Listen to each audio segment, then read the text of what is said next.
তো সেই দিন রাতে প্রথমবার প্রিশা আমার সাথে ঘুমিয়েছিল ওর মাকে ছাড়া। তারপর সকাল সকাল আমার দিদা চলে এসেছে প্রিশার সাথে দেখা করতে। দিদা পারলে রোজই চলে আসে প্রিশার সাথে দেখা করতে, আর প্রিশাও দিদাকে ভীষণ ভালোবাসে। দিদার আওয়াজ পেয়েই ঘুম থেকে উঠে একদম দৌড় দিয়ে গিয়ে দিদার কোলে উঠে পড়লো। তারপর আমি ফ্রেশ হয়ে একটু আমার জিনিসগুলো গুছাতে বসলাম। আর এই পাউচটা এনেছিলাম, এটার সাথে আরো দুটো ছোট পাউচ ছিল, মানে মোট 3টে পাউচ আছে। তাই ভাবলাম আমার সব জিনিস আলাদা আলাদা করে অর্গানাইজ করে রাখি, সব একসাথে থাকলে কোনো কিছু দরকার হলে খুঁজে পেতে অনেক সময় লেগে যায়। এইভাবে আলাদা করে রাখলে আমারও সুবিধা হবে। তো আমি সব এইগুলো আলাদা আলাদা পাউচে সুন্দর করে গুছিয়ে রাখলাম। সব গুছিয়ে আমি আর সঞ্জীব দা হসপিটালে গেলাম দিদির সাথে দেখা করতে। ডক্টর দিদিকে একটু হাঁটতে বলেছিল, তাই ও আস্তে আস্তে ট্রাই করছিল, আর দাদাও পাশে থেকে হেল্প করছিল।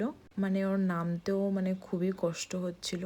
তারপর দিদিভাই আস্তে আস্তে নেমে একটু চেয়ারে বসলো, তারপর দাদা একটু ওকে খাইয়ে দিল।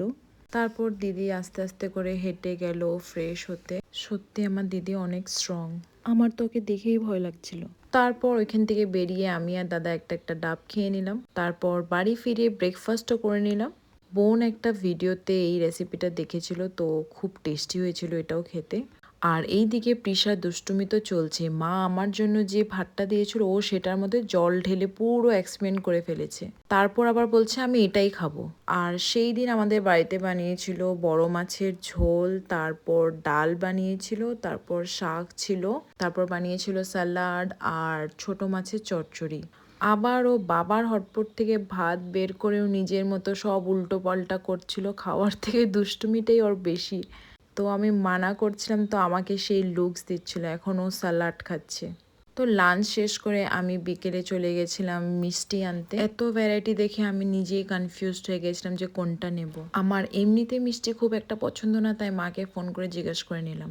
রাতে আবার প্রিশার নতুন বায়না, ও ঘুরতে যাবে। হালকা বৃষ্টি পড়ছিল, তো দাদা বলল যে গাড়ি নিয়ে যাই চল, কিন্তু এত রাত হয়ে গেছিল যে প্রায় সব দোকান বন্ধ। শেষ পর্যন্ত একটা চকলেট পেলাম, আর ওটা পেয়েও খুবই খুশি। তারপর আমরা বাড়ি চলে গেলাম। আর এইটা হচ্ছে খুবই কিউট মোমেন্ট, মানে প্রিশা বাবাকে হেড ম্যাসাজ দিতে শুরু করলো। বাবা তো একদম খুশি। তারপর বাবা বলল যে ওর জন্য একটা চকলেট এনে রেখেছি। প্রিশা মানে ছোটোর থেকেই বাবাকে এমন করে হেড ম্যাসাজ দেয়। তারপর আমি মজা করে বললাম তোমাকে দেবো না, বাস ম্যাডামের মুখ একদম ফুলে গেল। তারপর দেওয়ার সাথে সাথে একদম খুব খুশি হয়ে গেল। তো ভিডিওটা এখানেই শেষ করছি, দেখা হবে নেক্সট ভিডিওতে। Okay bye.